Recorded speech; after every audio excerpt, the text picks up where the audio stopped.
ज्या व्यक्तीशिवाय तुमचं घरातलं पानही हलू शकत नाही, अशी व्यक्ती कोण आहे ओळखा पाहू? नाही ओळखलात? ती व्यक्ती आहे आपल्या घरात रोज कामाला येणाऱ्या मावशी, आपल्या मदतनीस. आज तिची स्टोरी आहे.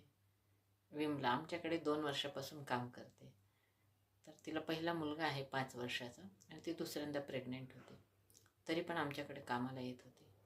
आम्ही म्हटलं तिला 7 महिन्यानंतर सुट्टी घे बाई. तर ती ऐकायला तर नाही आंटी कैसा होगा. ठीक आहे बाई म्हणलं. आली आणि तो दिवस आला. त्या दिवशी ती खूप थकल्यासारखी दिसत होती. तिला म्हटलं विमला घरी जाऊन आराम कर बरं, जा बरं.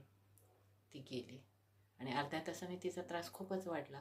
तिच्या नवऱ्याने तिला हॉस्पिटलला घेऊन गेलं आणि पुढच्या अर्ध्या तासात तिची डिलिव्हरी झाली. कशी? नॉर्मल. कष्टाळू लोकांचं हे असंच असतं बघा. आणि शेवटच्या क्षणापर्यंत काम केल्याशिवाय त्यांना पर्याय नाही. सॅल्यूट आमच्या विमला मावशीला.